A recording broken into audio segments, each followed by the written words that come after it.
পাপ ক্ষমা করে দিয়ে। কিভাবে সহজ করেন? পাপ নেকিতে বদল করে দিয়ে। একজন ব্যক্তির পাপ যদি আল্লাহ ক্ষমা করে দেন, পাপগুলো যদি নেকিতে পরিণত করে দেন, তাহলে লোকটা কোথায় যাবে? জান্নাতে যাবে।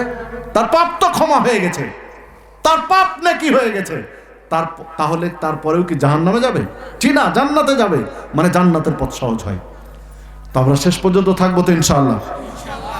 আল্লাহ রাব্বুল আলামিন কবুল করুন। এখন বাজে 11টা 20 মিনিট, 21 মিনিট। আপনাদের কাছে যদি 1 ঘন্টা সময় চাই, কষ্ট হবে কি? 1 ঘন্টা কষ্ট দেব। রাজি আছে তো ইনশাআল্লাহ? জি। মা বোনদের দৃষ্টি আকর্ষণ করবে, একটু খেয়াল করবেন, মনোযোগ দিয়ে শুনবেন, একটু বিচার বিশ্লেষণ করবেন। সন্তান কিভাবে গড়বেন এইটা মাথায় রাখেন।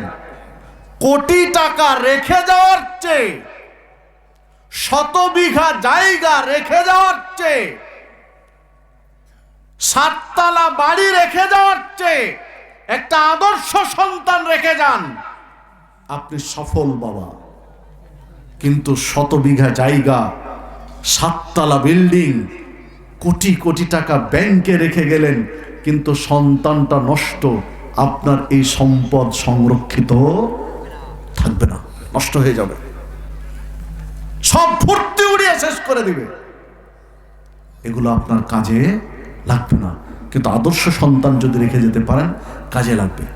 সম্মানিত উপস্থিতি, আসুন আমরা আদর্শ সন্তান, আদর্শ পরিবার কিভাবে গঠন করব, সন্তান কিভাবে লালন পালন করব, কোরআন এবং সুন্নাহর আলোকে বিশ্লেষণ করি। রাত যেহেতু ভারী হয়েছে, বিধায় লম্বা আলোচনা নয়, ভূমিকাও আর বাড়াবো না। মৌলিক কিছু বিষয় নিয়ে আপনাদের সাথে পর্যালোচনা করি। দেখুন, ইসলাম এমন একটা জীবন ব্যবস্থা যা সারা পৃথিবীতে শ্রেষ্ঠতম জীবন ব্যবস্থা। বিদায় হজ্জের দিন আল্লাহ রাব্বুল আলামিন নাজিল করলেন, আল ইয়াউমা আকমালতু লাকুম দীনাকুম ওয়া আতমামতু আলাইকুম নি'মাতি ওয়া রাদিতু লাকুমুল ইসলামা দীনান। আজকের দিন ইসলামকে পরিপূর্ণ করা হলো। আল্লাহর যে নিয়ামত বান্দার জন্য তা পূর্ণাঙ্গতা করা হলো, পরিপূর্ণ করা হলো। ওয়া রাদিতু লাকুমুল ইসলামা দীনান। এই পৃথিবীতে যত দিন রয়েছে, জীবন ব্যবস্থা রয়েছে, ইজম রয়েছে, তরিকা রয়েছে, পথ পদ্ধতি রয়েছে, থিওরি রয়েছে, মতবাদ রয়েছে, সবগুলোকে আল্লাহ নাকচ করে দিয়ে বললেন, রাদিতু লাকুম, তোমাদের জন্য দিন হিসাবে আমি সন্তুষ্ট হলাম, রাজি হলাম, তার নাম হলো ইসলাম। সব কিছুকে আল্লাহ নাকচ করে দিয়েছেন। যত মতবাদ, যত থিওরি, যত ইজম, যত তরিকা, যত পথ পদ্ধতি পন্থা, সব নাকচ করে দিয়ে আল্লাহ একটার উপরে সন্তুষ্ট হয়েছেন, রাজি হয়েছেন, তার নাম হলো কি? ইসলাম। এই ইসলামী জীবন ব্যবস্থার মধ্যেই মানব জাতির জন্য কল্যাণ রয়েছে, সর্বাঙ্গীন কল্যাণ মানব জাতির জন্য রয়েছে, ইসলামের মধ্যে অন্য কোথাও নেই। দেখুন, এই ইসলামে পারিবারিক কাঠামো, পৃথিবীর ইতিহাস বর্তমানে পর্যালোচনা করেন, পারিবারিক কাঠামো প্রশান্তি যদি কোথাও থাকে, পারিবারিক কাঠামো ইসলামে রয়েছে, অন্য কোথাও নেই। একজন লেখকের ছোট্ট একটা লেখা পড়েছিলাম বহুদিন আগে। লেখক চমৎকারভাবে বিশ্লেষণ করেছিলেন যে মুসলিমরা সত্যি তারা শ্রেষ্ঠ, এই জন্য শ্রেষ্ঠ যে মুসলিমদের একজন একেবারে সাধারণ নিম্নমানের মানুষও আত্মগর্ব করে বলতে পারে যে আমার বাবা অমুক, শতভাগ বিশ্বাস রেখে বুকে হাত দিয়ে বলতে পারে আমি অমুকের ছেলে, আমার বাবা অমুক।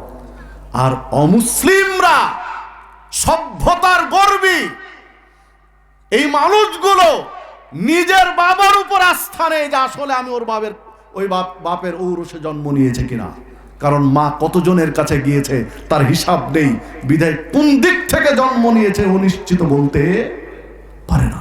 কিন্তু মুসলিমরা পারে। চমৎকার একটা বিশ্লেষণ উনি করেছিলেন। কথা ঠিক আছে তো? ঠিক আছে না? প্রত্যেকটা মুসলিম ইল্লা মাশাআল্লাহ, প্রত্যেকটা মুসলিম আত্মবিশ্বাস নিয়ে বলতে পারে আমি অমুকের ছেলে, কিন্তু অমুসলিমরা বলার সুযোগ নেই।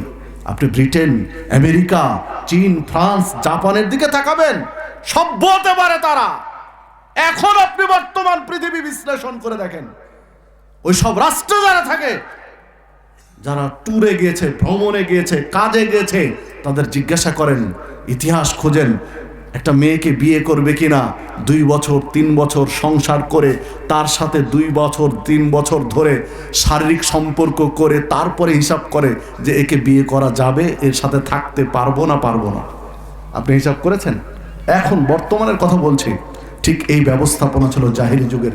জাহেলি যুগে বৈবাহিক নীতি, পাত্রী নির্বাচনের ক্ষেত্রে এই ধরনের নীতি আদর্শ ছিল, যা ইতিহাস প্রমাণ করে। আমি যে কথা বলার জন্য পিছনে গিয়েছি, আদর্শ পরিবার গঠন করার ক্ষেত্রে, আদর্শ সমাজ কায়েম করার জন্য ইসলাম গোড়ায় হাত দিয়েছে।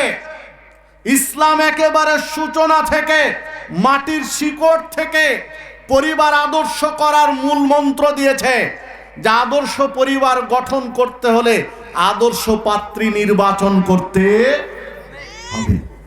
পাত্রী যদি আদর্শ না হয়, যাকে জীবন সঙ্গিনী হিসাবে বেছে নিচ্ছেন তিনি যদি আদর্শ না হন, তাহলে তার পক্ষ থেকে আদর্শ প্রোডাকশন পাওয়া, আদর্শ প্রজন্ম জাতি পাওয়া সম্ভব নয়। তেঁতুলের গাছ রোপণ করে সেখানে আম আশা করা যায় না। নিমের বিচি লাগিয়ে সেখানে কাঁঠাল ধরবে না। ধরবে কি?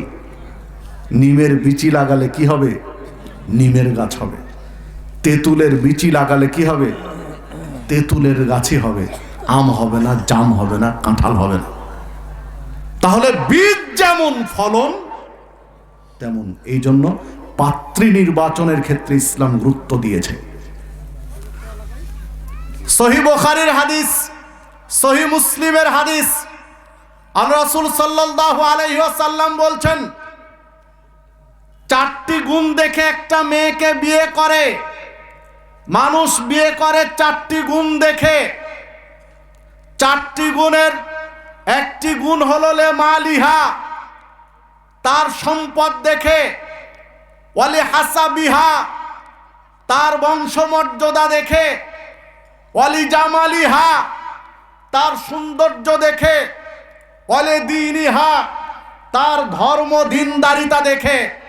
ফাজফর বেজাতি দিন তারেবাত ইয়াদাকা, তোমার হাত ধুলোয় মলিন হলেও, ধুলোয় ধূসরিত হলেও, ধুলো মেখে গেলেও তুমি দিনদারিতা পরহেজগারিতাকে প্রাধান্য দাও। যে হাদিস সহিহ বুখারী এবং মুসলিমে বর্ণিত হয়েছে। রাসূলুল্লাহ সাল্লাল্লাহু আলাইহি ওয়াসাল্লাম বললেন, পাত্রী নির্বাচন করতে গিয়ে মানুষ দেখে বংশমর্যাদা, টাকা পয়সা, সৌন্দর্য, শেষ 4 নম্বরে রেখে পরহেজগারিতা। কিন্তু না, মূলত পরহেজগারিতা, দিনদারিতা, তাকওয়াশীলা নারীকে স্ত্রী হিসাবে নির্বাচন করো। যদিও ধুলোয় মলিন হয়ে যায় হাত, ধুলোয় ধূসরিত হয়ে যায়, মানে আগের 3টাতে যদি ঘাটতি থাকে, দেখতে অতটা সুন্দর নয়, ধন সম্পদ তেমন নেই, বংশমর্যাদা অনেক বড় নয়, কিন্তু পরহেজগারিতা, দিনদারিতা শতভাগ, তাহলে এই মহিলাকেই তুমি প্রাধান্য দাও। সংসার ভালো হবে, সংসার সুখের হবে। কারণ হলো বীজ ভালো হলে সন্তান ভালো হবে। সম্মানিত উপস্থিতি, আটা ভাঙানো মেশিন কি বলেন আপনারা দিনাজপুরে? না, যেটা ওই যে মিল, আটার মিল, হলার। হলার চিনেন? হলার চিনেন তো নাকি? হলারে এখন তো শীতকাল, দিনাজপুর পিঠাপলির জন্য বিখ্যাত, শীতকালের পিঠা। তো পিঠা হয় কি চাল দিয়ে? আতপ চাল। চালের আটা দিয়ে পিঠা হয়, তাই না? তো হলারে এখন আপনার পিঠা দরকার শীতকালের, হলারে ঢাললেন গম, আর নিচে পাতিল পেতে বসে আছেন, পিঠা খাবেন, তাই চালের আটা হবে। খুব আশা নিয়ে বসে আছেন, খুব দোয়া করছেন, পরহেজগার মানুষ আপনি, তাহাজ্জুদের মানে একেবারে চোখের পানি দিয়ে ভাসিয়ে দিচ্ছেন, ঢেলেছেন গম আর নিচে পাতিল নিয়ে বসে আছেন যে আল্লাহ তুমি চালের আটা দাও, পিঠা খাবো, হবে? হবে না। তাহলে কি ঢালতে হবে উপরে?